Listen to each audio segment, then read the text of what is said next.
Good morning and good afternoon to our friends in Europe.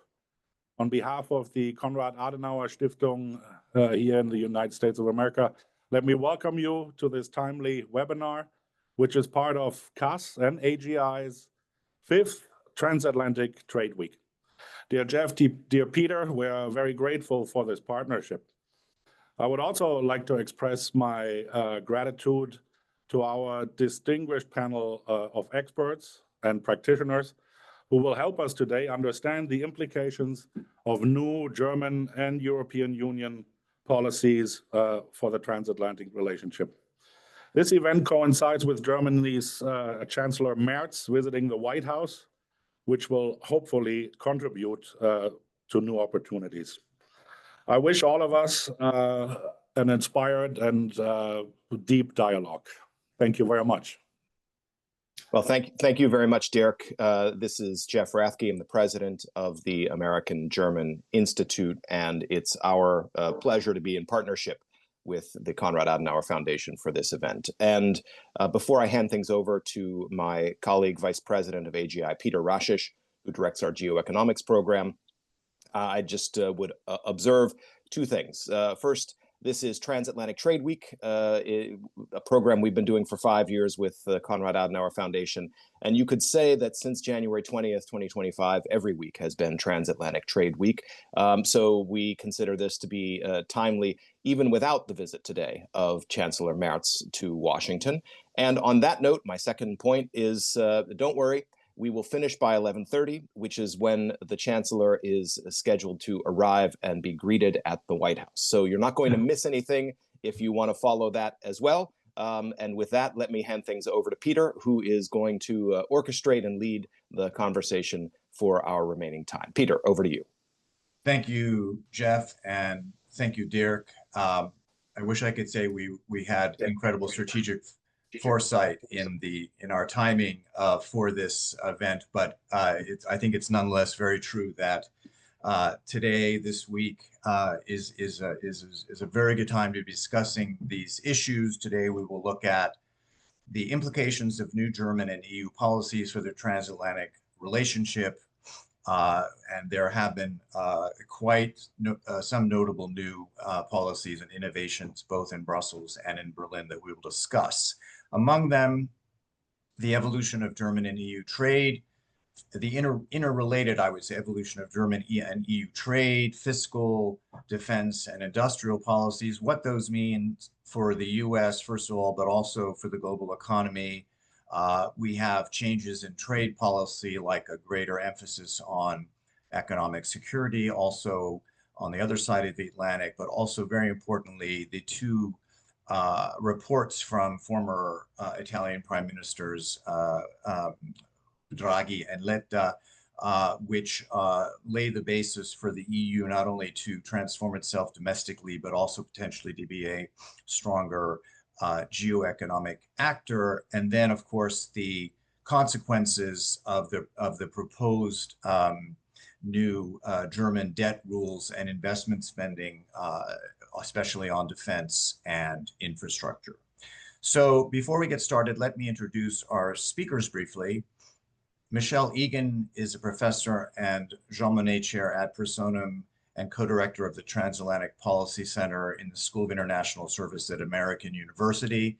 She's the author and editor of 5 books and numerous articles and blogs on issues related to single market integration, foreign economic policy, transatlantic relations, subnational politics, and global governance. Philip Luck is director of the CSIS Economics Program and the Scholl Chair in International Business. He previously served in the Biden-Harris administration as the deputy chief economist at the US State Department. He is an expert on the economics of international trade, global supply chains, and international migration policy. And prior to joining the State Department, he was an assistant professor of economics at the University of Colorado in Denver. Matthias Kramer is the head of the Department for External Economic Policy at the Federation of German Industries, or BDI, with its German initials, and he's been in that position since January 2021.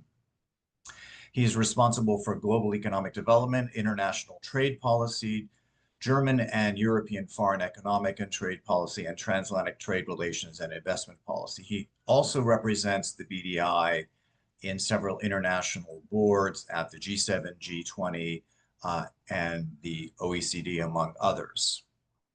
Silvia Merler is a non-resident fellow at Bruegel in Brussels and the head of ESG and policy research at, I'm hoping I'm pronouncing this right, Algebris Investments. Her main research interests include international macro and financial economics, central banking and EU institutions, and policymaking. Before joining Bruegel, she worked as economic analyst in DG Economic and Financial Affairs at the European Commission. And Alexander Privatera is a geoeconomics non-resident senior fellow here at AGI. He is a columnist at Brink News and professor at Marconi University. He was previously senior policy advisor at the European Banking Federation and was the head of European affairs at Commerzbank. So this morning, each panelist will present opening remarks. After that, I'll launch a conversation with them, and then I'll look forward to opening up the floor to your questions. If you have a question, please use the Q&A tab, which you should be able to find on your screen, and I'll make sure to get it to our panelists. So why don't we start with a German voice from you, Matthias Kramer. Thank you. Thank you, Peter, and thank you so much to Konrad Adenauer Stiftung and the AGI for organizing this morning's or afternoon's panel. And yes, I would like to share some points of view from a German industry perspective with regard to all these discussions that we have between Europe, Germany, and the United States with regard to all the kind of shifts of paradigms if we look at trade policy in detail. Yeah, German industry is, of course, not surprised about the developments that happened now since the new administration is in charge, because we already experienced a very smooth and very also smart change of points of view with regard to trade policy and globalization during the former administration, during the Biden administration, of course. So for us, it was a process of development with more and more elements of America first inside. Maybe the tone was more conciliant, and maybe it was not so surprising as we saw it in the last weeks with some decisions that had been taken that were kind of really surprising for all of us. But at the end of the day, I think we are so far prepared. And I think that the German industry's perspective in these days is that we are hugely supportive to the European Commission's approach in order to find a solution, and that I would call it a trade conflict. It's not a trade war. And in order to kind of find a solution that is sustainable and fair for both sides. But we have to be realistic. And this is something that I think now from a German or a European perspective, I sometimes miss a little bit here in Germany and also in Europe, because from my point of view, we have to understand here in Europe and in Germany this paradigm shift. We have to understand that the common understanding of the advantages of international partition of labor, the common understanding of the benefit of globalization and trade, there is a divide between Germany and Europe on the one side and the US on the other side. So some people tell me we are living at the beginning of a new era. I would not maybe call it an era, but I think there is something going on, and we feel it and we see it. And I would also go so far that nevertheless, who is in charge in the United States, if it's a Democrat or a Republican administration, that at the end of the day, this understanding that we have of globalization and the benefits for all of us has changed. And this causes a problem for German industry, because the secret of our success story in the last decades always based on the fact that we were very strong in organizing international industrial value chains all over the globe.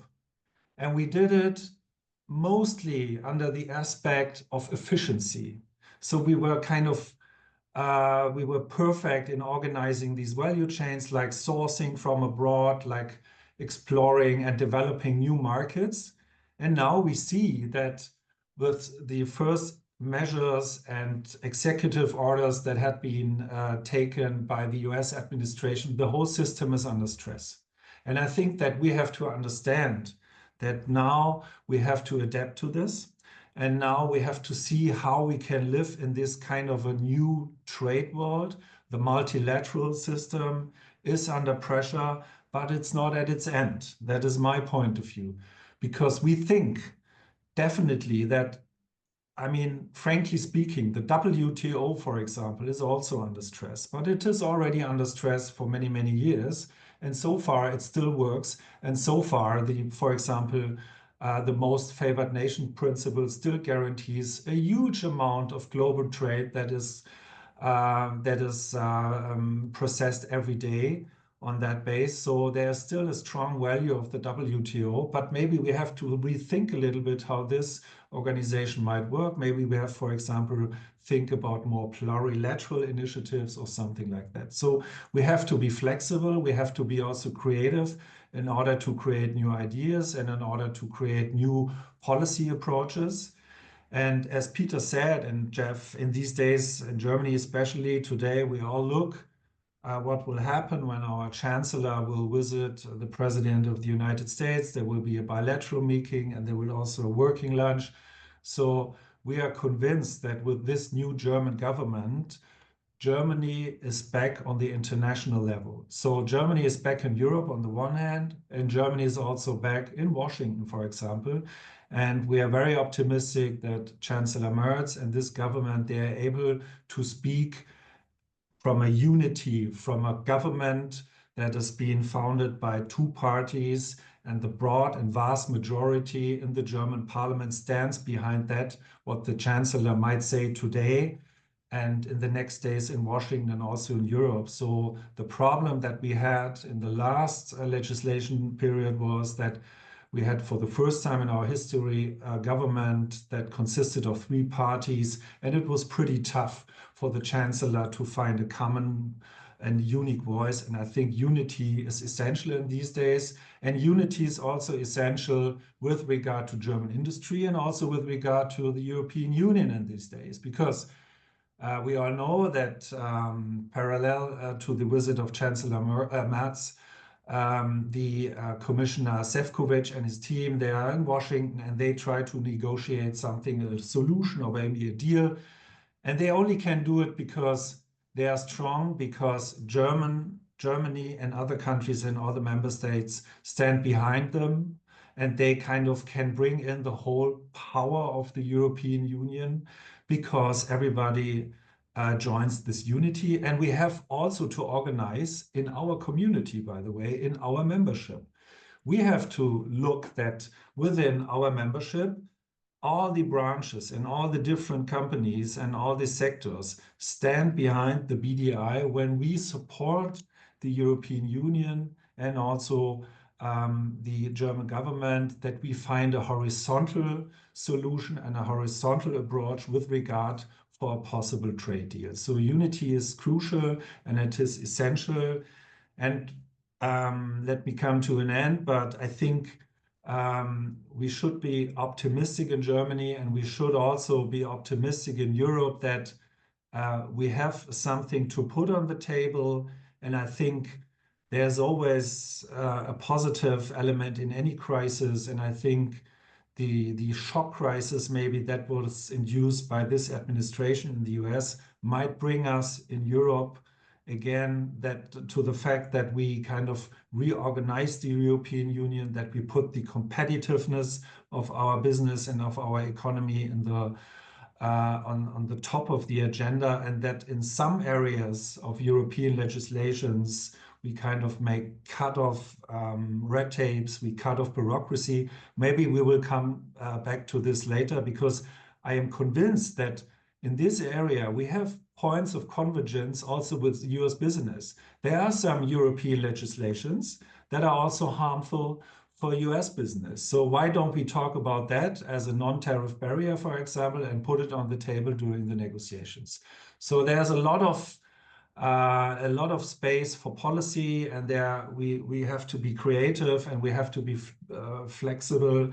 But nevertheless, we are still convinced that the transatlantic relation between Germany and the US and Europe is essential and crucial, and we should work together on a common future. Maybe I stop from here. Thank you, Peter. Thank you, Matthias. It was interesting. I think I noted as an undertone in your remarks the way that Germany and the EU seem to already be much more connected in a way that I don't think we've heard for several years. So let's see if that continues to be the case. Sylvia Mahler, maybe turn to you now for a Brussels view. Yes, thank you very much.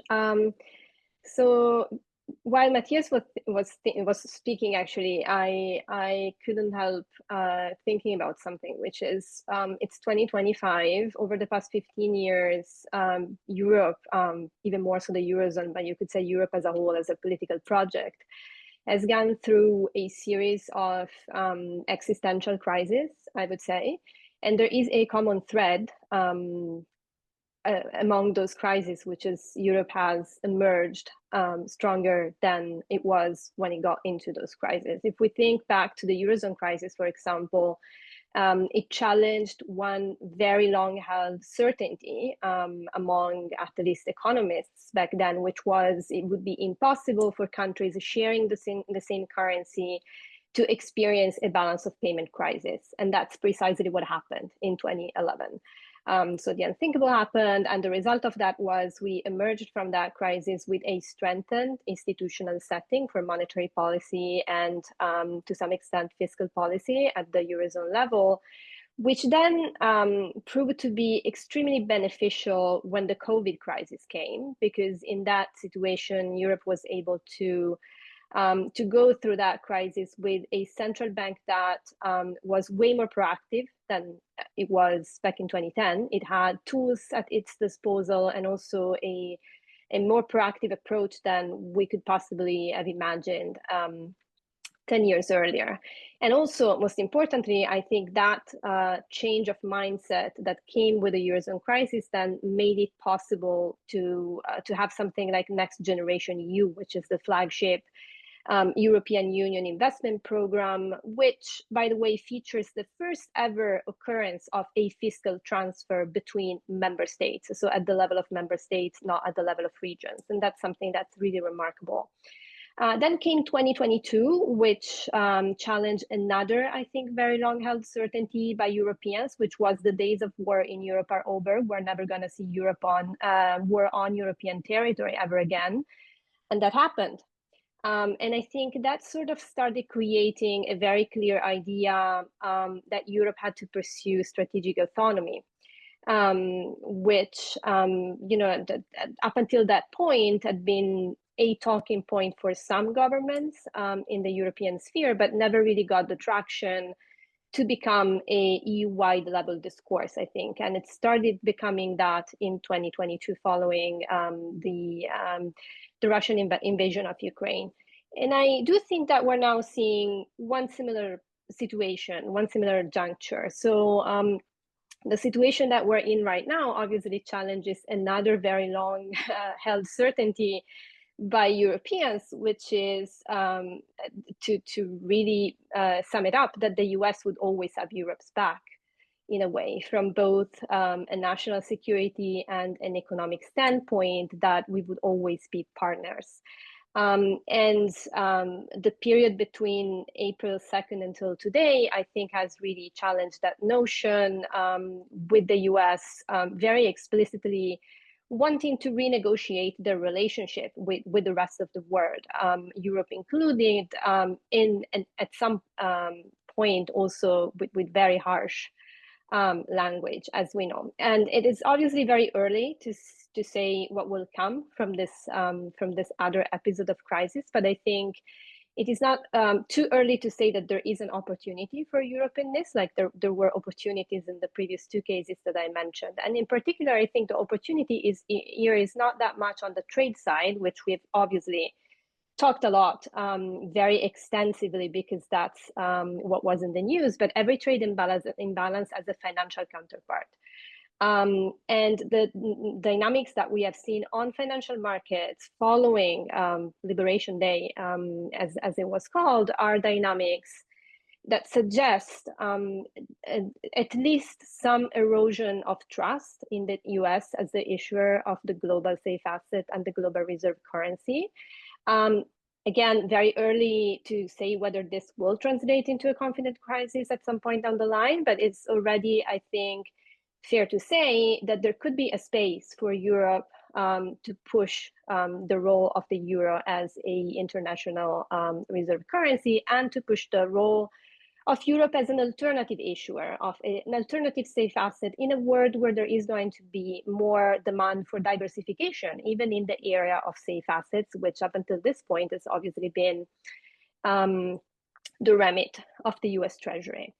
And so I think that's a very powerful opportunity, but at the same time, it does require very bold change of mindset from the European standpoint, from Brussels, as you were saying. So it does require, I think, a complete shift in the way that we understand the institutional structure of Europe so far. It requires a serious commitment behind the EU budget that will progressively become more and more federal in its nature. And it also would require the will to issue a lot more EU debt than it's currently being done. So EU debt right now has been issued in mostly in relation to Next Generation EU, and that's sizable, especially compared to history when there was no EU debt prior to that of any significant magnitude. But if we look at the projected demand supply dynamics going forward, the supply isn't planned to even keep up with demand. Yet at the same time, despite all the weaknesses that we still have from an institutional standpoint, markets actually love EU debt. Each and every issue of debt that the EU does is vastly oversubscribed. And the EU as a borrower at this particular point in time is still able to borrow at much cheaper rates than most of the EU member states, obviously with the exception of Germany being the most prominent example here. So I think that's really something where political capital and political attention should focus in Brussels, potentially more so than the trade discussion. So I do think that really Europe's best response to tariffs perhaps is not really to retaliate on trade, but to sort of seize this opportunity on the other side of the balance of payment equation, that is on the financial side. And then as I was saying, this will require very bold change in the mindset, and in particular in Germany, not only Germany, but certainly in Germany. And this is obviously something that I would be very keen to discuss with the experts in this panel. I think I'll stop here for the time being. And if there's any more questions or anything else, I'm happy to dive more into it. Thank you, Sylvia. You know, we have had trade conflicts between the United States and the European Union going back more than 60 years. But I think it's interesting that you point out this is maybe the first time that there's been consequences for financial markets, and what it suggests things that the EU can do in that regard. So maybe we can get into that a bit during the discussion. Let me now turn it to Philip Luck from CSIS. Great. Thank you so much, and really enjoyed the conversation thus far. So I want to frame my comments around sort of what we're thinking about as sort of pillars of economic security that provide both opportunities and challenges for Europe as we sort of move forward in this new contested period.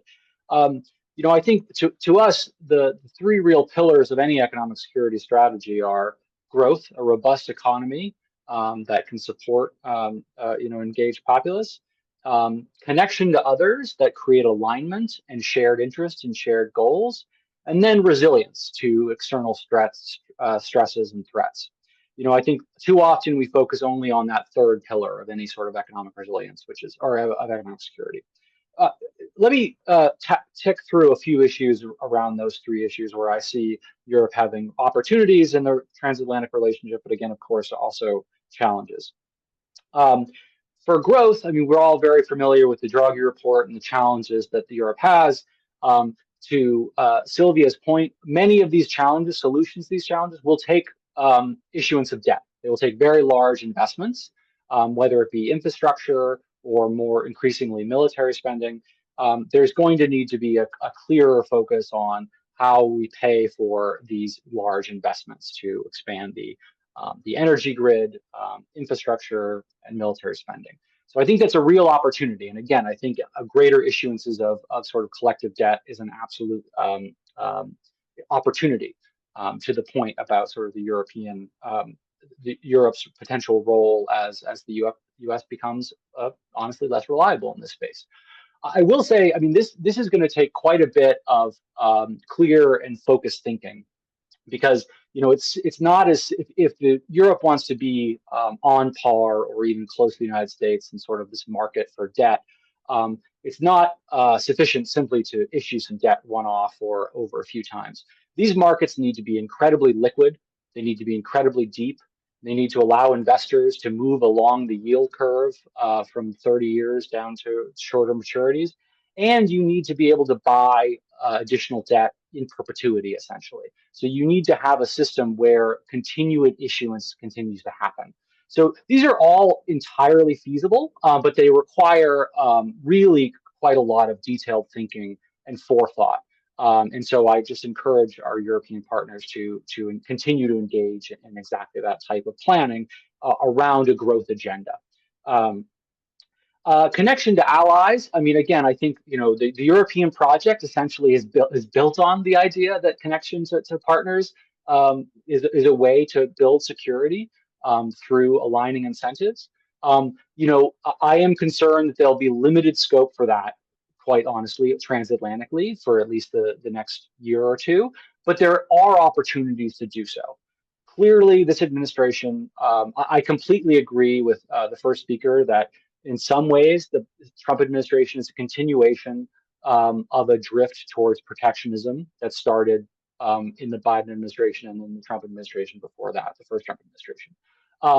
But we have sort of a differences in kind at this point as well, where there seems to be, we are in a populist moment in the United States. We're in a protectionist moment. So any party that comes to power right now will have a strong agenda for protecting American jobs. But until now, we haven't really had a government or administration that basically rejected the underlying premise that trade can be positive sum, which essentially is how I would assess the current state of relations. But within that, I think there are narrow areas where there is appreciation for the fact that working with partners is both beneficial and frankly necessary for our economic and security objectives. A really good example of this is energy markets. It's clear that from the administration that they understand that if you're looking to think about anything from critical minerals to markets for hydrocarbons here in the United States, global markets, trusted partners are going to be necessary to secure supply chains. So I think there's opportunity for Europe to be a very important partner there. We cannot, and the administration appreciates that we cannot create a mineral, battery, magnet supply chain from extraction to processing to manufacturing that only includes the United States. And so there's opportunities for collaboration there. And that allows us opportunities to align incentives. And then lastly, on resilience, I think this is the most core to what most people would call economic security is resilience and having some strategic leverage over other parties. Here too, I think there's really important opportunities for Europe to be a partner to the United States and for there to be progress in the transatlantic relationship. I think there's quite a bit of agreement on certain issues relating to our need to diversify certain parts of our supply chains from the PRC. Again, this builds into the issues around energy security and those supply chains. We should continue to work transatlantically on those issues. This also means we need to work on issues around securing access to our products. 90% of the semiconductors getting into Russia are being transshipped through the PRC. We worked very closely with our European allies on that issue in the previous administration. We need to continue to do that. And frankly, Europe needs to continue to invest in its ability to enforce export controls on these goods that are getting into Russia. And the last point I will make on building resilience is, we need to continue to find ways to engage in a positive, productive conversation around economic security. Here, I think Germany has a real role to play. Germany, to date, has not, especially through their economic ministry, has not really engaged in the conversation of what economic security is in a robust way, to be frank. Now, the United States government is still early days as well, but these are concepts that are entirely yet to be determined what they mean. And because of that, we need to be engaging in conversation and be engaging in conversation in ways that we have agreed assessments of what the challenges and the solutions are. And I just hope that we can continue to have those conversations and engage robustly on them. Thank you. Thank you very much, Phil. I note your, let's say, measured optimism about possibilities for cooperation, whether it's kind of big picture on economic security or on some of the more granular issues like energy and critical minerals. So thanks for that. Let me now turn to Michelle Egan. Thank you, Peter. You started off by saying strategic foresight. And I was struck by the fact that the Europeans have learned from Trump 1 to Trump 2. And what happened is we've heightened the economic security provisions. We've used all this language of strategic autonomy, resilience, but I don't think it's just Europe or the EU that has engaged in this sort of heightened economic security. We're seeing it in Canada, Australia, Japan, and elsewhere. And what's, I think, forgotten is the speed in which Europeans adopted a number of really important provisions, whether it was the Anti-Coercion Act, the Procurement Institute legislation, investment screening, foreign subsidies regulation. That was passed, and I don't think people appreciate the speed in which it was passed. And the irony of this is it was passed in response to China and concerns about unfair market practices, but now it's being used towards, or could be used towards, the United States. So I think the big issue here is the Europeans have learned because they now have tools in place. The question becomes, they focus much more on enforcement, and they've tied that to the single market. It's no longer let's open the single market, let's liberalize. It's now also how do we protect that single market? And the question for Europeans, though, is you have the tools, how credible will they be? And how often will you use them? And so I think that's something that we should think about. And the other thing, going back to Philip's point, is Europeans have these tools potentially to use against China or the United States, and they have just used the Procurement Institute legislation against China. But the question is why don't we take a step back and say, what do you have and what do we have that looks fairly much the same? Because we're both trying to address unfair market practices.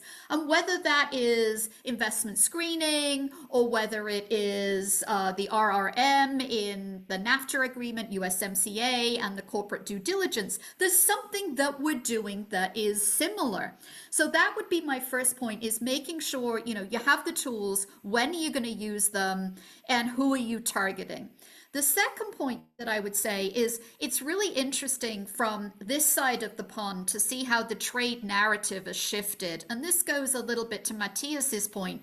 When we talked about TTIP, it was all about efficiency. Then we had the trade for all, which was this inclusive trade. And now we're on the geopoliticization and economic security. So the strategy and the language has shifted over the last decade.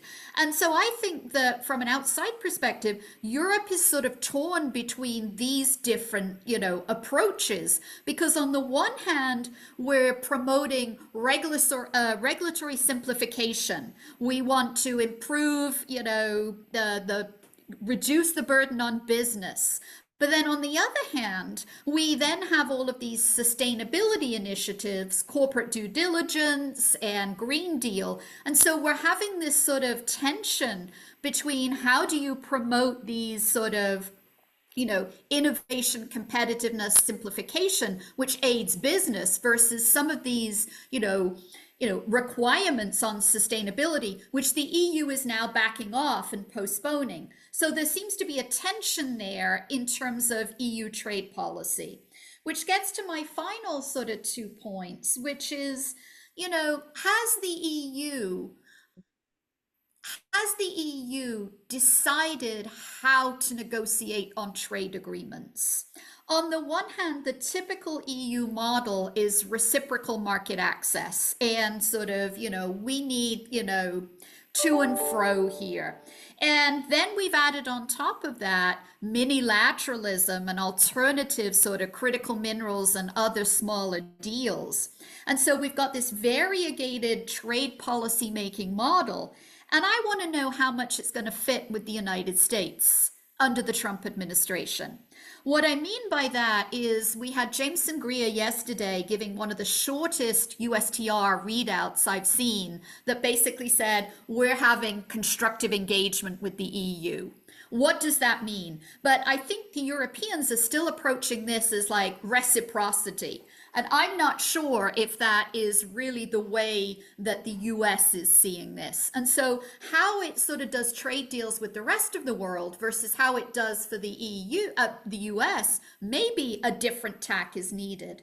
And then I would say the last point that I would is Europeans face a choice. They have instruments like anti-coercion, they have instruments like investment screening, they have a whole host of instruments they can use. But the question is, do you wait and see or do you retaliate? And that's going to seem a little bit odd in the context of 10% reciprocal tariffs and others as well. But intra-firm trade will be impacted by any trade war. And secondly, Europe could end up getting a flood of imports from third countries also impacted by these tariffs. So the question, I think, for Europeans is the wait and see. And they've already produced long documents of tariffs that they're going to retaliate on. But I think that Europeans need to pay attention to the Court of International Trade's ruling this week. And that was the tariffs imposed under IEEPA, the emergency powers. The court ruled that they were effectively illegal. Why do I think this is interesting? Because I look at the amicus brief, and it's not only on behalf of members of Congress, US states, but it's also a few conservative organizations as well. And so it's reminding us that Congress has the power on tariffs, that IEEPA does not have tariffs in its judgment, and the executive does not have unfettered authority to do tariffs. So the CIT opinion, it's a very strong opinion about 10% reciprocal tariffs. It's something for us to watch to see how it goes through the appeals process, and Europeans might be following this particularly carefully. That doesn't mean to say that Europeans should, sort of say, well, let's see what happens. Because one of the things that's very interesting here is even if this process is viewed as illegal or unacceptable and inappropriate as a means of tariff measures, the US then will have to do a much more procedural model using the existing tariffs, Section 301, 322, and others. But the point being is, should Europe focus on, a wait and see approach and see how this legal process comes out? And my final point from a business perspective is last time that Trump had tariffs placed on in the first Trump administration, 50,000 firms asked for exemptions. And it was too much for the administration to really deal with. But the point being here is that this time round, I think that's more difficult to get the exemptions. So what should the strategy of Europeans and European firms be and European negotiators? I'll leave it at that. Thanks, Michelle. Interesting what you said about the evolution of EU trade policy over the years since TTIP, and now I think you're suggesting that perhaps the next evolution may be a more kind of bespoke approach depending on who the partner is. So that's interesting to see how that goes. Let me now turn to my AGI colleague, Alex Privitera. Thanks, Peter. Thanks to the Konrad Adenauer Stiftung, obviously, for hosting this event. I'm going to pick up a few pieces here and there and try sort of to weave them together if I succeed. On what especially Michelle and Matthias were saying on the trade policies and on the trade tactics, I also do see there is a sort of fundamental question that needs to be answered, which is, what is the right tactic to get the Trump administration to sit down and engage in a sort of meaningful conversation with the European part. And I think on the European side at the moment, there are sort of split personality issues, because on one hand, there are, of course, a number of member countries that are pushing for a more robust response to Trump, because they think that he only responds to that kind of stimulation. And the other prevailing for the moment stance, which is a sort of strategic patience, tactics that has been deployed, which is what the Commission has done so far. Obviously, when we had this first sort of irritation on the Trump side, when he sort of wanted to ratchet up tariffs, that was in a way also due to the fact that the Europeans were somehow and somewhat comforted by the fact that they were managing to ease the Americans, or they thought they were managing to ease the Americans into a process which is much more familiar for the Europeans than it is for the Trump administration. And then, of course, the Trump administration, and Trump in particular, got impatient with it and sort of started to rattle the cage, and things had to move at a different speed. So I'm still sort of unclear as to which tactic is the one that actually can be successful in this case. And this brings me to the other side of the question that Sylvia alluded and expanded on, which is the sort of capital flow side. Because if we look objectively at what happened since April 2nd, the only force that has managed to somehow tame or correct the course of the Trump administration has been financial markets, pressure. And the fact that some of these flows that we have seen, of course, it's very early to say whether we're having a sort of long-term shift away from dollar and dollar-denominated assets. But clearly what has happened is at least a diversification of investment portfolios by big international investors, and a lot of European investors that have sort of repatriated assets back to the European jurisdiction. Whether that has legs, let's say in the long term, is a completely open question. But in a way, encouraging those shifts also will continue to apply pressure on the US side. And that's the only pressure that the Trump administration seems to understand, which is the loss of status as reserve currency and challenging the safe assets status of treasuries.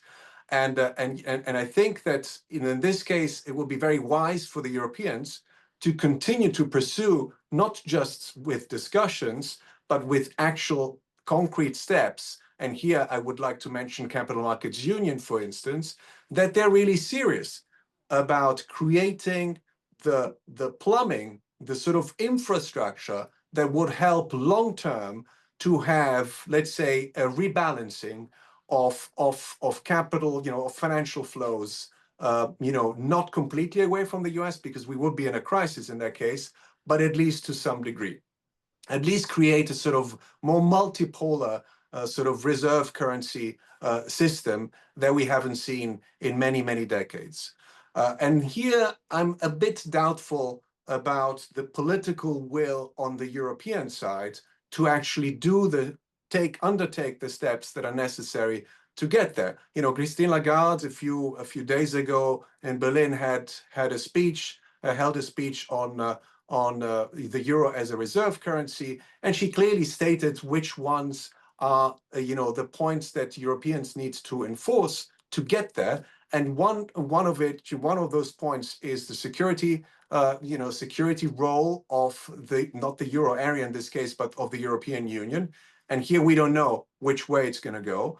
The second one is, of course, deepening capital markets and enacting growth-enhancing measures at the European level that can attract this capital, not just in the short term. At the moment, it's more like a flight to safety issue that we're having. It's not really a complete rebalancing on portfolios because of the long-term perspectives of the European economy. And the third point that she mentioned is basically the rule of law. And on the rule of law, of course, at the moment, we're starting to have doubts about how strong the system in the US is, with the challenges that we've seen. But on the European side, we can also say, yes, overall, the Europeans look much better than the American side at the moment. But we've seen, for instance, with the elections in Poland last weekend, how close it is. We've seen with the collapse of the government in the Netherlands how difficult things are. We've seen also in the governments that are really trying to move the needle, the German government, the French government, primarily at this point, that they are engaging in this conversation at the international level between each other. But the public, in their domestic public opinion, is not really completely aligned with those objectives yet. We don't see it, at least. Merz is still very unpopular at home, and Macron is still very unpopular at home in France. So is there a mandate, a clear mandate for these governments to undertake significant steps in the direction that all of you have suggested, and Sylvia has suggested as well? I think that's a big question mark at the moment, because despite the fact that we have 85% of the Europeans backing the euro and saying that that's their currency, when they make the political choices at the domestic level, that will to have the euro and preserve the euro doesn't really translate into a political will to make more, to engage more at the European level, and to break down some of the very important barriers that we still have that have not made it possible for us to advance on issues like issuing safe assets, for instance, and trying to remove some of the internal barriers that the Draghi report, for instance, has pointed out so many times, between European countries themselves. And so I think that the things are very much in flux. At the moment, Europe looks better than the US, at least from a sort of financial market standpoint. But this could be a fleeting moment unless we take the chance, do something out of it, and by doing something about it, we'll also put additional pressure on the US to get back to the bargaining table and to get back to some sort of, let's say, a greater political sanity at the international level. Thank you, Alex. Thanks to all of the speakers. It's really remarkable that although you had differing starting points, I think all of you almost covered sort of a mix of trade, financial, industrial policies. Let me just quickly remind viewers that if you would like to ask a question, use the Q&A tab, please. Let me start off the conversation with one or two questions. So again, trying to weave together a bit what I've heard from all of you. I think you could argue most acutely Germany and the EU are facing a sort of a challenge in the trade policy domain. There's a July 9th deadline to get something done, right? And so there's rightly a lot of focus on trade policy. There have been a lot of visits by the commissioner. There was a conversation between the Commission President and President Trump. We now have, although trade isn't the only issue, the German Chancellor is meeting with them today. Maybe they're already in the Oval. But it seems to me, I also heard that while the conflict in the headlines is on trade, and certainly there are real economy effects we may be beginning to see in some of the numbers, I've heard from you that the way to manage or resolve a little longer term, that conflict may not lie in the trade policy domain. It sounds like what I heard is that from maybe one or two at least of you, that on the EU, on the German and the EU side, the way to handle this moment in transatlantic economic relations is for the EU to double down on its integration on finance, on greater investment, and also to a certain degree, not this doesn't imply passivity, but as we've already seen, let the financial markets kind of, do their thing, which may reinforce some of these policy steps that the EU is going to or could take. So, what do all of you think about this idea that trade policy is the center of attention, but that at least if you're sitting in Berlin or in Brussels, that the way to respond may be in another policy area? Does anyone want to start with an answer to that?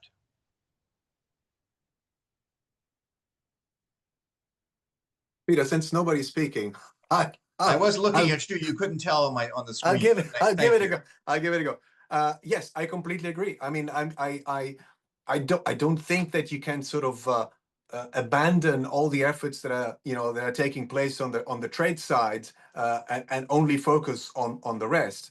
But I think sometimes in Europe we tend to sort of replace old homework with the new crisis, and then focus on the new crisis and forget that we have a lot of stuff still unfinished business that still sort of undermines a little bit our strengths, or at least saps strength from Europe.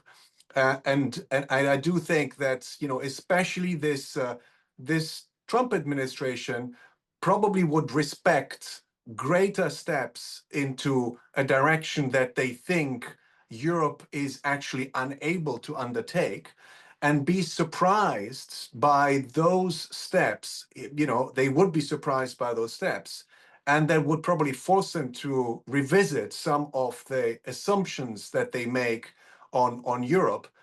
And just to use blunt words that have been used by US administration officials in the past, would make Europe look a little bit less pathetic in the eyes of some administration officials. And that would sort of spur, I think, a more fruitful conversation on an equal level, which is not what is actually happening at the moment. So Trump has obviously not achieved very much so far with his foes, whether you take, Putin, or now he had a conversation with Xi. We don't know what the actual results of their conversations are, but he's been more successful with his own allies, smaller ones and bigger ones. Europe, of course, if taken as a whole, is a relatively big, counterpart in that discussion. But still, we haven't really shown much muscle when dealing with Trump. And I go back to the point before, and Silvia's point as well. What got the US administration really scared was, when there was a flight out of treasuries. This is what really deeply worries the American side. And of course, we need to, I'm not saying encourage, we don't want to encourage a financial crisis here, but we want to apply sort of calibrated pressure. And since Europe is not going to change from today to tomorrow, it would be sufficient to undertake some significant steps in some of the areas that would strengthen, strengthen the infrastructure of the European Union. And that in itself would sort of suggest to investors that perhaps the bond vigilantes have a role to play into the future and will get the US back on a more sustainable path. Because one thing that we haven't talked about is the fact that one of the strengths on the European side at the moment is, and this is really weird, we're talking about this because we had our own sovereign debt crisis just 10 years ago, is the fact that the fiscal stance in the European Union and the Euro area is much more, let's say, contained or sane, if you like, than it is in the US. At the moment, we have about 124% of debt to GDP ratio in the US. We have around 87%, maybe a little bit less even in the Euro area, as on average, of course. And that's, you know, that's a big plus. That's a big plus for us. It's a capital that should not be wasted. That doesn't mean we should embrace austerity. But even when we talk about issuing safe assets, even when we talk about the need to issue more debt to finance, to fund the investments that are needed, we need to be cognizant of the fact that one of the advantages we have at the moment is the fact that our fiscal stance is controlled, you know, to a certain degree, and is healthier or looks much healthier than the one in the US. And I think you're suggesting that you know, it would be in the EU's advantage to sort of change the dynamics of the relationship, you know, for the EU to strengthen itself, and then it would be that would make it, you know, more manageable for the EU.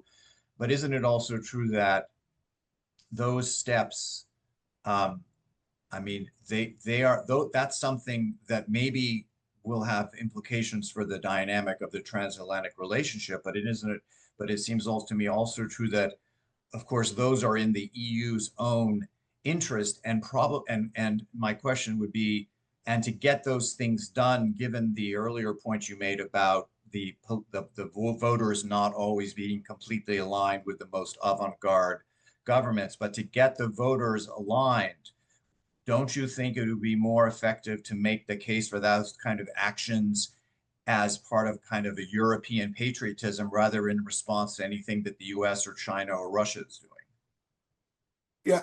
Yeah, but the European patriotism would only emerge in response to an outside threat. Okay. So we need the outside threat to discover something that we haven't had so far. And you know, I think that's, you know, that's where Europe is still weak. Sylvia, do you agree with Alex on that last point about what will motivate those changes and how to create a political basis for them in the EU? Very much. I think we saw this very clearly with COVID, right? So I mentioned Next Generation EU before as being a groundbreaking moment in EU institutional building. And I really do think that's the case. I mean, it may sound, you know, like it's an investment program. So people may think, well, what can this possibly do to be so groundbreaking? But it really is the first time we have fiscal transfers at the level of nation states within Europe, which was something that was really thought to be, you know, like impossible from a political standpoint before, and it didn't really raise that much of a criticism or controversy when it finally happened. And I think the reason why this was possible was precisely because in that instance there was this very clear perception of a exogenous external threat. In that case, it was the pandemic, which was a very symmetric shock. So everybody was hit, no place to hide, so to speak. But it was having asymmetric consequences because some countries were entering into the shock much weaker from a legacy of having been on the bad side of previous crises before that. And so I thought that was very well understood in that particular instance, and that's why that sort of like cohesiveness in both public opinion and also political intent was possible in the end. I think right now, going back to what Alex was saying, which I very much agree with, and as I said before, I think it is probably, in my view, it's the best response from an EU perspective to focus on the financial side rather than so much on the trade side. I think in this particular case, the opportunity comes from a slightly different, but yet external threat, which is the need for Europe to spend a lot more on its own defense. Obviously, again, a symmetric shock because it's a potential shock on the border, on the national security of Europe itself, but it's evident some countries are more exposed than others at this because of geographical proximity. And at the same time, it is very clear when we look at what have been the national reactions to the EU proposed Rearm Europe plan and the way that this is supposed to be funded. There hasn't been in some quarters of the Union really that much of an enthusiasm for it. And the common thread was sort of like having to do with the fact that precisely because the fiscal stance is being kept more constrained in Europe than it is in the US, that spending, if it's done at the national level, will have to come at the detriment of something else, right? So it will have to be money that doesn't go to social security or other types of like domestic spending programs, and that obviously for governments is a very tough sell to their citizens. And so that's why I think we do have that opportunity, because there is a EU-wide very clear public good, EU security, to be funded. And at the same time, we are in a situation where we risk creating a unlevel playing field, because some countries will have more means than others to spend on it. And this is very similar to the pre-Next Generation EU situation that we had when COVID hit with the COVID-related state aid. It's very, very similar. And I do think that it sort of like warrants the same narrative and also the same approach, which is to move this at the central level. Yeah, sorry for taking a lot of time. No, not at all. Thank you. Matthias, if I could ask you, I'm pretty sure that BDI and its member companies are laser focused on the current trade frictions. But how are you thinking about this this issue of what the EU can do on the trade front versus sort of somewhat longer term actions it can take that we've been discussing? Are both of those issues important right now to your members? I mean, how do you see that balance? Yeah, thank you, Peter. And well, first of all, I also think that this situation, as Sylvia and Alexander said, might lead us here in Europe to a situation where we take ourselves again a little bit more serious, and Europe kind of is able to focus on some core challenges and core problems, structural problems that we have. So in Germany, we talk a lot about a wake-up call from the US for Europe, but we have to come into action now. And I think that apart from this trade agenda, there are we have to look for points of convergence with US business in order to put something else on the table during the negotiations, apart from a 0 for 0 or whatever agreement, or maybe 0 for 10, we will see. Because we talk a lot about non-tariff barriers, which means in the perception of US business, we talk about European legislations that have also an extraterritorial impact. And I give you one example. For example, CSDDD, which is a regulation that is highly discussed, for example, within the community of the US Chamber and other business institutions in the United States. And I think this is an example for European legislation where we have common interests. And this can be something that the Commission can put on the table in order to deal with. I mean, but there we also have to be realistic that, for example, something like the Digital Services Act will not be changed from my point of view in Europe. I know it's highly criticized also in some parts of US business, but I think we can maybe go into some more details also maybe with regard to CBAM.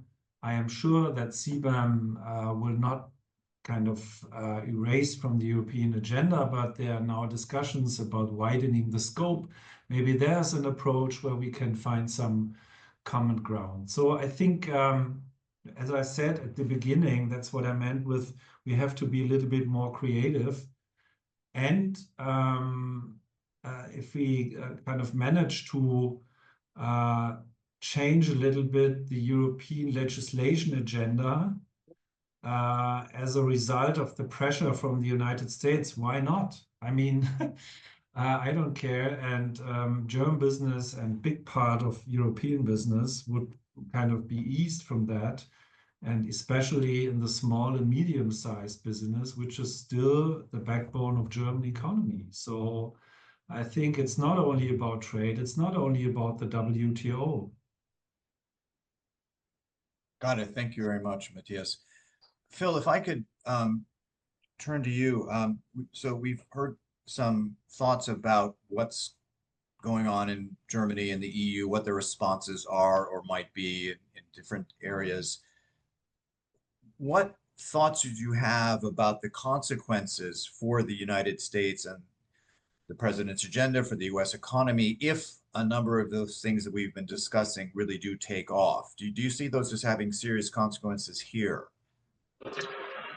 Yeah, absolutely. I mean, I think, look, it's to the earlier point about, should this be sort of a trade-based conversation? Should we move it off of that? I think we should also move it off of it. And in part because there are sort of, in my opinion, incorrect assumptions backing basically the approach that's being taken in the United States. And some of those incorrect assumptions are about sort of the resilience of our place and as an asset and as a trading partner, all these things. And what we've said basically is there's many things the European Union and Germany can do that are both entirely in their interests and have been on the to-do list for a long time. That maybe a silver lining of some of this is that we spur action in those spaces. But many of which will be entirely positive for the United States, right? So increased defense spending, increased resilience. There's a lot of ways in which these actions will be to the benefit of the United States if they take place. Some less so. Look, if the European Union does start to issue more debt, either collectively or nationally, in the case of Germany, the holders of that debt will going to have to sell some other assets, right? Largely part that's going to be selling of U.S. Treasuries. This will increase the cost of U.S. borrowing. It's good that the European Union are overall in a good debt position. Globally, we're not, right? Globally, debt is rising quite quickly. And we can be in a situation where the U.S. is going to have to pay quite a bit more. And that's, that is in some sense because of these large investments that need to be taken. And we may be in a space where we're not the only sort of safe asset, which again has been an exorbitant privilege, as our French colleagues said at one point. I think again, just to reiterate one other thing here, which is, should this be out of the sort of trade lane?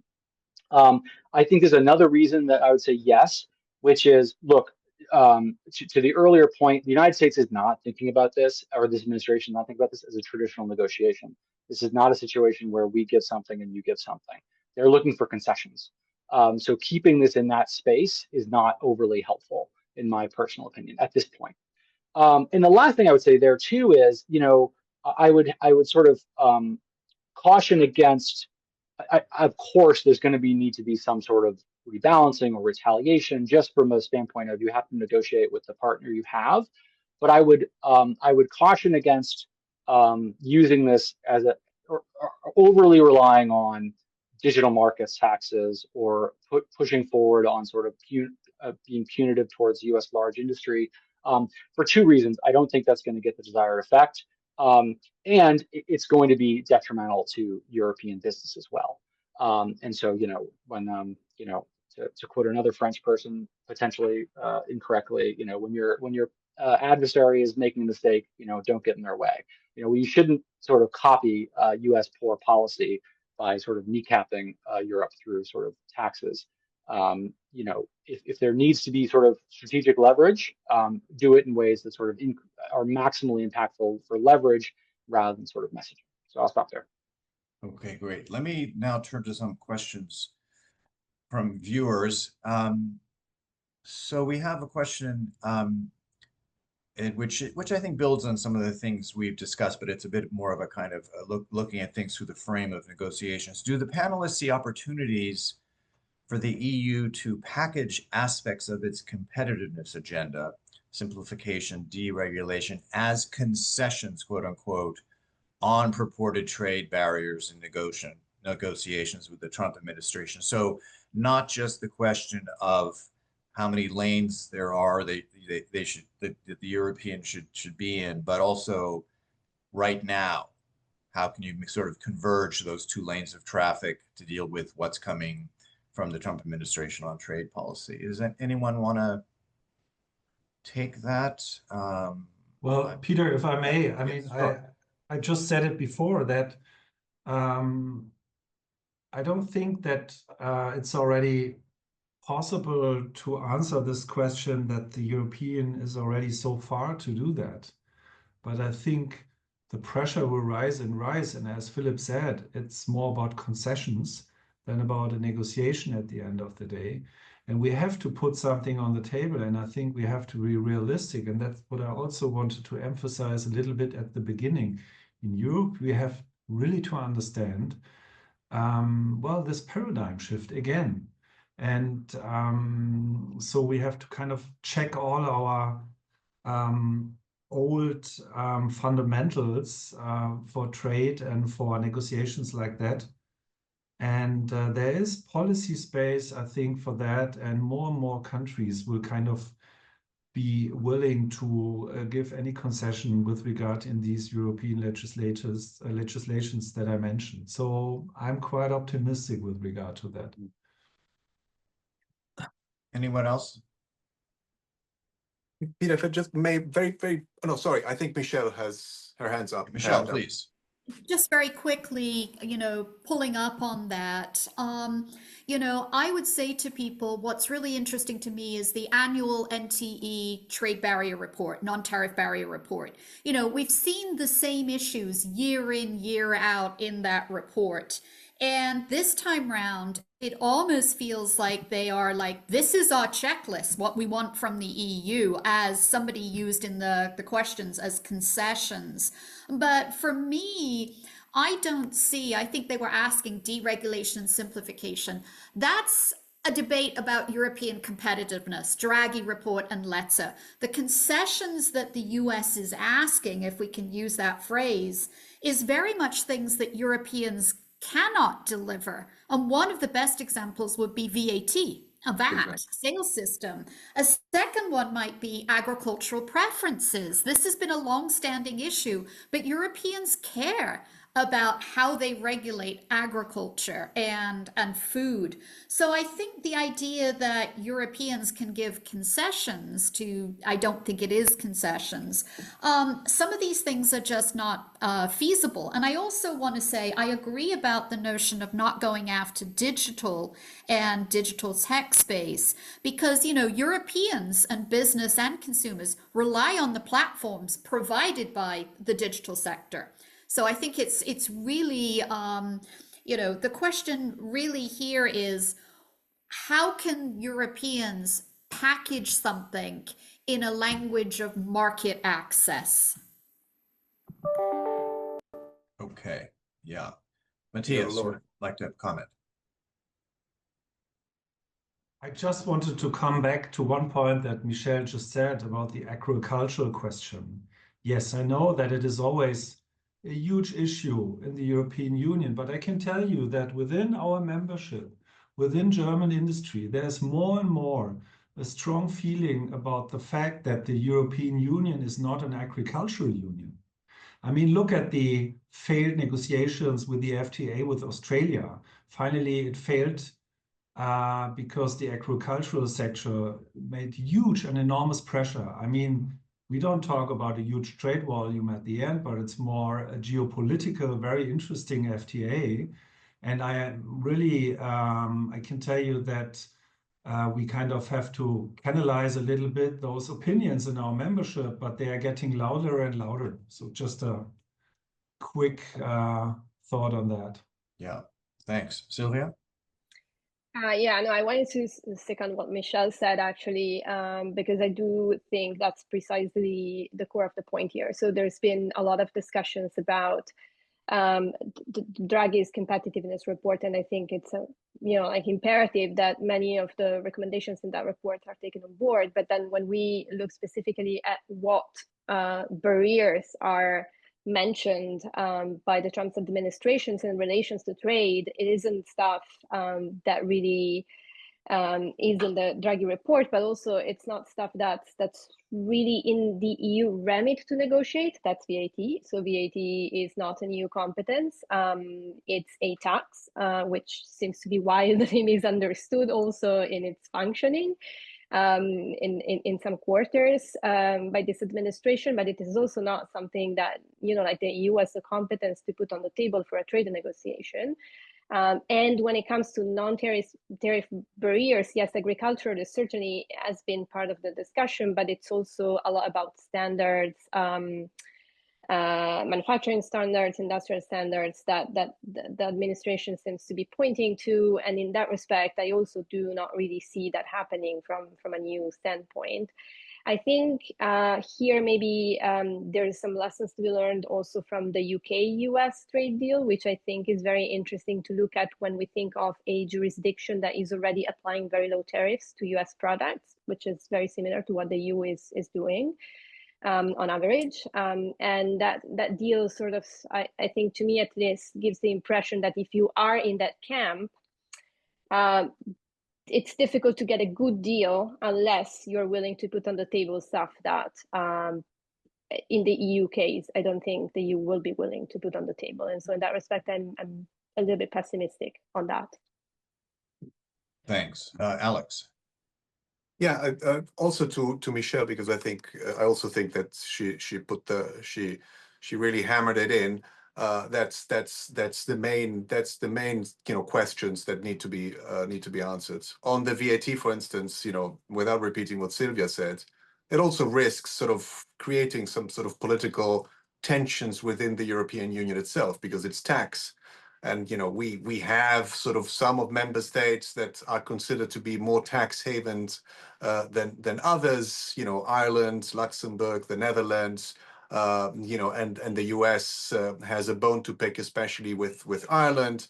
Without going into specifics, we know what we're talking about. So that's also something that we as Europeans need to be conscious of. That in all these pressure points that are triggered by the Trump administration, whether intentionally or unintentionally, of course, there's always the risk to create more tension within the European Union itself. And this brings me to the second point, which is I sometimes sort of compare, maybe I'm wrong to do it, but I compare this negotiation to the Brexit negotiation. And not because the Europeans are sort of trying to sort of embroil the US in a sort of EU-led, process-driven kind of negotiation, very detailed and all of that, but mostly because I think, or I have the impression, that there was a stronger mandate and a clearer mandate for Barnier at the time to negotiate with the UK side. Of course, the UK was much weaker, compared to the US, but the mandate was quite clear. And therefore, any attempt by London to sort of sow some discord within the European Union, basically, and especially to appeal to the Germans to get some better deal, went nowhere, because there was a strong mandate for the European Commission to negotiate on behalf of all the member states. In this case, there is, yes, a mandate, but it's a sort of lowest common denominator, I would say. And the attempts by the Trump administration to divide and conquer have been ongoing, and the fact that some member states are, more reluctant to fully embrace the European approach and are in some ways sort of still trying to play the role of a bridge between, the Union, the European Union members and the US, and even sort of perhaps dream of themselves as being a bit more equidistant between the two sides, is clearly, not helpful in a situation like that, in which you need to strengthen the negotiating hand of the Commission. And the strengthened negotiating hand also means to provide the Commission with the greater discretionary power to make their own decisions, and only then ask the member states if that's okay with them or not, basically ex post instead of ex ante, as it is done at the moment. And I think this is sort of, from a negotiating tactic point of view, it's been handled in a sort of not optimal way, and it's sort of continuing to feed on the US side the perception that if you're carrying on putting pressure, then perhaps this common front will fall apart. Interesting, because in the case of the Brexit negotiations, the EU chose a political figure to lead those. Also. Well, you could argue that Ursula von der Leyen is a political figure as well, but Okay, so fair far enough. she only Yeah. had one conversation, as Yeah. far as we know. No, that's a good point. Let me kind of combine two questions that in part get to the same point. We've talked about this framing of concessions that the EU might be granting to the United States, but a couple of questions point to a slightly different, more neutral, more positive way of framing that, and both of them wonder whether working together on China would be a way to facilitate the ongoing negotiations toward a trade deal, but also other areas that may be more on that at least would make, don't have to necessarily be seen as a concession, but could also be in the EU interest, like increasing U.S. energy purchases, or even perhaps to a certain degree increasing the purchases of U.S. defense equipment. So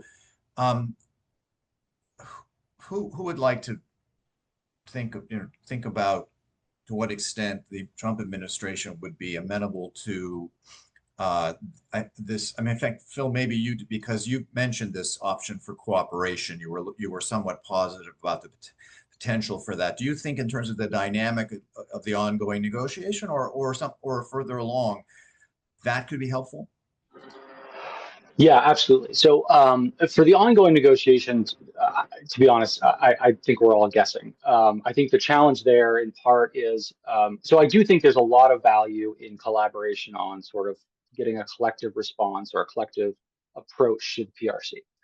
This is a challenge where more and more the administration is learning that this is not something they can handle on their own. And so as that realization continues to sort of proliferate, I think there'll be more appetite, or my hope is there'll be more appetite for collaboration. And I can go into that in more detail in a second.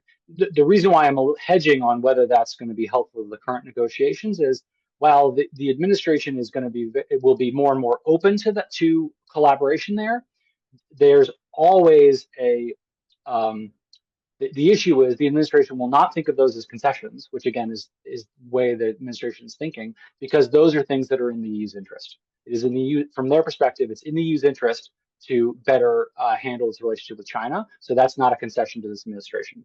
So that's my concern about sort of framing it that way. I just, take that for what you will. I think that's going to be the response. But is there a possibility for collaboration? Absolutely. Again, we are in a slow motion emergency with critical minerals right now, right? So all the warning signs are flashing red.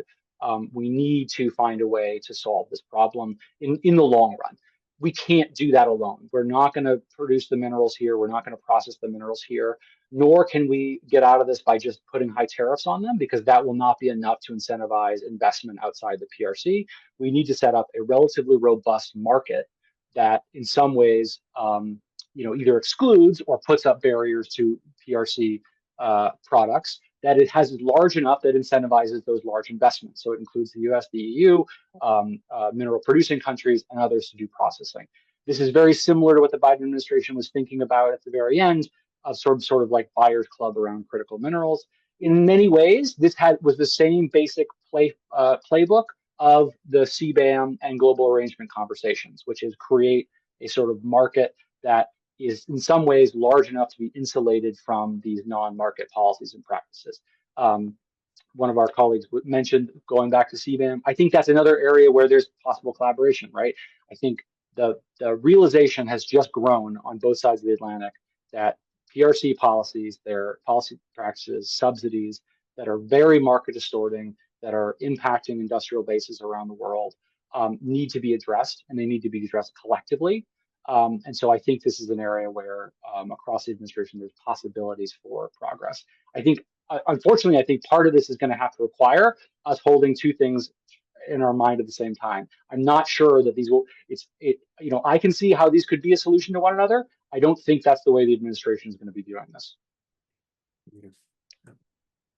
So I have one last question from the viewer. Maybe I'll ask you, Matthias, to start on it because some of your companies are in this sector. And the question is, when looking at future growth, what is the stance from the EU on AI, quantum, biotech, green technology, semiconductors, and then will the EU align with the US in emerging tech, stand alone, sort of think a third way? What's the thinking now in the business community on the path forward for Germany on these issues? Well, if you have asked me this question maybe last year at the same time, I would have answered that, of course, Europe and the United States should align in that and should kind of define common standards, should collaborate on that. But I mean, it's not a representative voice, but if I listen into our membership, there's more and more a stronger feeling that Europe has to stand on its own legs in all these fields. And it brings me a little bit to a challenge that also Philip described at the beginning when he talked about our capabilities in economic security, for example, and about the state of the discussions and about the ideas and political initiatives in order to define strategic sectors, strategic industries, and so on. I think the discussion and also the kind of the capability for concrete policy action is pretty much further developed in the US because you discuss it maybe for, I don't know, like 15 or 20 years. And in Germany, really frankly speaking, in all these economic security questions, we are right at the beginning. This is the truth. I mean, of course, we have this strategy in Brussels, and we also have the Federal Ministry of Economic Affairs here in Germany dealing with that issue. But it is not in our DNA because it's not only about export controls, it's about defining industries. And the Draghi report, he really had these different layers, and you could all see it and read it inside. But in our DNA in Germany, where we always have been, referring to a more ordoliberal economic order, where the state is kind of out of all of this and should not define any key or strategic industrial sector and should keep hands of it. We now have to learn it. And we learn it, I think, the hard way in these days again. So again, this pressure, not only from China, also from the US, frankly speaking, will bring us into, well, again, it's also another wake-up call, but really, frankly speaking, we are right at the beginning there. And I don't blame anybody for that because we always wanted the Federal Ministry of Economic Affairs to get out of the business, Well, Matthias, I'm glad that you could provide us an end with a beginning, so to speak. I think that's a pretty nice way to end our conversation, which I thought was, very rich, but also very notable the way so many policy threads were woven together. And what we call this, our cooperation with the Konrad Adenauer Stiftung, we call it Transatlantic Trade Week. But I think in this discussion, it was very much Transatlantic Trade Plus. And I think that points a little bit to the way forward when we're at least considering the German-American or the broader transatlantic economic relationship. So let me thank all of you really very much for your contributions. Let me thank the our viewers for their excellent questions, and once again thank the Konrad Adenauer Stiftung for our great cooperation. Hope you all have a great rest of your morning or afternoon wherever you are, and thanks again for joining. So long.